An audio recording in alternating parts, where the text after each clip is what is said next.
the North Mountains, south of Chambersburg. Rumor is that he and Washington did not get along.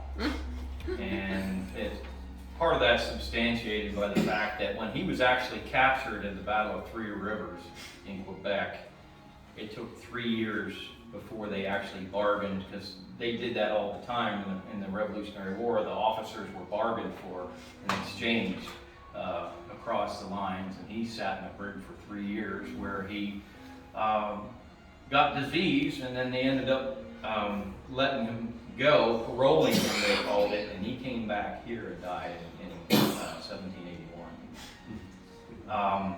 Protesting to the day that he was treated poorly by his own commander and such, but anyway, there's a lot of stories about him that I've heard in the offhand, but he also owned an iron forge near Lancaster. He owned some other properties in central Pennsylvania, but I think he kind of, judging by what we found in here, kind of considered himself kind of like an Irish gentleman type thing, because that fireplace was one of the most interesting and fun projects I've ever done. But we were able to bring it from a flat frame, which was tongue and grooved and had wood pins in it like a door. But we went from there, we had indications of every piece that I have there, actually with indications and ghost lines. So, but I'll get into that a little bit then. But as far as Thompson goes, he was Irish, and part of this property, there is a big foundation right on the creek over the hill here. A stone foundation is still there. That is not really made up like a mill. And a couple accounts say it was a mill. One account said it was an ice house. But then I read an account that said it was a distillery. And Irish distillery, probably. One of the things we'll show you is we did find a barrel stave, or actually a lid from an old oak barrel that has writing on it, stuck in one of the rafters. When we tore this ceiling out and that ceiling out to put insulation in, because we're not doing anything upstairs, at least not at this point. So anyway, he had 8 slaves. We got that number from the will. It's in at the Historical Society. So a lot of the work was done by the slaves. There's a full basement underneath you, which is unusual for a house that's built on a limestone vein. This whole hill is limestone. And so it must have been a mammoth task to dig that hole underneath us here, but it only goes to here. So when we started this project, contacted by Jim and Gwen, it really interested me because as a kid I lived about 2 miles downstream in a 1790s stone farmhouse that my dad forced me to help him restore. I hated every minute of it. Why do you have all this old stuff? He was also an antique dealer. I said, you can afford new stuff. Why do you have this old junk? Somehow it got into my blood. So anyway, I was riding by this road when it used to connect over to McClure's Gap, and I'd go by on the school bus. And I kept looking at that summer kitchen with the French overhang on that thing, and it just intrigued me. I kept looking at that and thinking, that's interesting, and little did I know. But they contacted us, and I came over to look the property over, and couldn't see much in here. It was covered in drywall and paneling and drop ceilings. That was totally covered, and there was, I knew there was a fireplace behind it, but you couldn't see it. In the kitchen, that whole back wall, the windows, except the one window was the only one that was open. The rest of the door and the windows were covered over.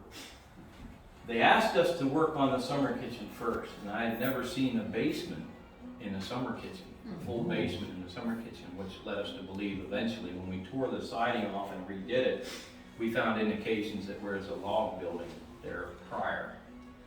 And we restored that. We had to because there was a 70-foot maple tree growing out of the back wall of it, which had collapsed the stone foundation. So we had to tear the back wall out down to the ground in there. And February and March, we were nice and cozy in there with the heater, and we were building the foundation back up inside there, and then we rebuilt the outside. That was a fun project, but that was just the preliminary to this. I couldn't wait to get my hands on this, but with what happened with Jim and things kind of got put on delay, I wasn't sure it was going to happen. But when we started the project, there was a wall that ran right next to that window to this window, which was very old. It was almost as old as the house. It was just a little newer because I could tell by the nails that were used in it. But the chair rail and baseboard matched. But that was there's many anomalies to this house, and that was why there was a wall that went from wall to wall with that big fireplace right there. Did not understand that, but I guess Gwen said, how many children do they have? 8. 8 children. I don't know how they had 8 children in 2 rooms. And 1 bedroom. And 3 years in prison. That section of the house in that direction wasn't here. That section has a stone marker on the outside that says 1842. But we think that was just the second floor, because another anomaly that we had was when we were restoring the fireplace in there, I pulled that front board off. That's the original board that was on it. I pulled that off, and a lot of the dating that we do is through the nails and the ages, and I've been tutored by that by John Tyler, blacksmith, and he's ingrained that into my head. But I have a supply of different nails, but the nails that board was attached to the lintel log were pre-1840s. They were late 1700 nails. But the rest of that addition had nails from the 1830s and 1820s. So it didn't make any sense. But then when we were restoring the second floor, we realized that the outer wall was not attached to the chimney. There's a gap behind it, so apparently the wall was built on later. And if you go into the attic, which you won't be able to because I have the stairs down, the stone stops about this high, and then it continues with brick from there out the existing roof. So we think that was the extent of the chimney. It was a single-story addition. The other reason we think that is because this little door behind the coffee maker is original. And there are shelves in it, so we weren't sure at first whether it was a cupboard or what its purpose was. But then as we tore it apart, if you stand from the other side and look in, you can see there's a step there that's worn. And then when I stripped the wallpaper and whitewash off of those boards, the outline of a Moravian spring latch showed on it. So that was a door. That was the servant's entrance into the master's quarters. So there had to be something there, because there's no evidence on the other side that there was an exterior door. You can see by the interesting fireplace, the design here, that originally was a corner fireplace. And there was a wall here to close off the general's quarters. So we retained as much of the original as we could. This corner closet that we're working on out here, there's ghost lines there that show that there was originally a closet or some kind of hanging thing there. Another reason why we think he had a whiskey distillery down over the hill, or something that he used as his work, was the basement. When you go down there and look at it, the walls are plastered. And the beams under the floor here are finished beams. They're not trees. They're actually planed off finished beams. But and the windows that I restored on the outside, there was one lintel still there, and it still had the holes drilled in it for the bars. There were wooden bars covering the windows. So I used that. It's still there. And I used that, and I used it on the other window. I used pressure treated. I use that a lot, the yellow pine. But I duplicated the original bars on the windows. So he had bars on the outside windows, he had a padlocked basement door, and plastered walls, so we think that's where the whiskey was stored. Back to the fireplace, the first thing that intrigued me about it is all those little levels and steps inside there are original. It's a tuned fireplace. They made that way to draw the air up and throw it into the room, almost like a Rumford fireplace. But and even some of the curves in it were lath and plaster inside the fireplace, just to tune that. So that was not a cooking fireplace. That one was a cooking fireplace, and the one in the summer kitchen are both interesting cooking fire. They both had beehive ovens attached to them at one point in time. That corner staircase wasn't there originally. That had a chair rail in it originally, and the baseboard, which they called mop boards, that's got the original paint on it inside there.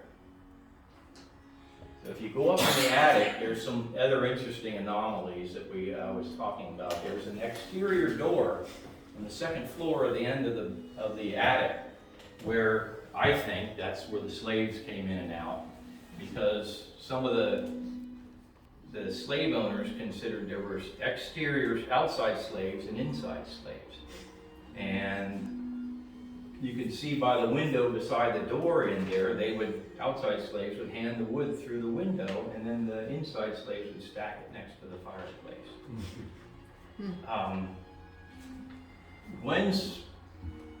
What Gwen knows is that the slaves stayed in the summer kitchen, and she thinks that the children slept upstairs. But if you go up in the attic, you'll notice that there's a real small chimney, that it just starts in the attic floor and goes up to the roof line. And it's made by standing the bricks on edge so that there's just a little cavity in there. And there's a hole where they put the stovepipe. So there was actually like a Franklin stove up in the attic for heat.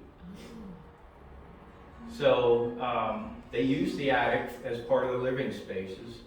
And the door on the end is original. It has very interesting hardware on it. It's the flat L-shaped stuff that you see reproduced all over the place on people's modern covers. But if you get a chance to take a look at that ladder's screwed to the wall there, so it's not going to move. It's fairly secure if you want to venture up. I have lights up there that are... But it is a ladder, the whole way up. Yeah, it's a steep staircase. There's stairs, but they're like a ladder. I don't want to get into a whole lot more detail, but it's one thing I will mention. Hopefully we'll get a chance before the rain starts again to go to the other side. She had the trees cleared around here when we started, and I happened to be out back one morning with the sun coming up, and I turned around after the trees were cleared, and I looked at that side of the house. And when they added the second floor and made that part a full two-story addition, that was the front.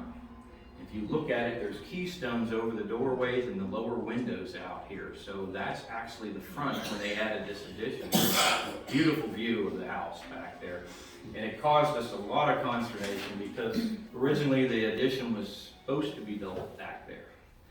And when I showed that to Gwen and we hashed it out, no, we can't put the addition on that side, we'll put it over here. So just take a look around if there's any questions. Why don't you lead us around, because we're not a very big group, and you have so much information.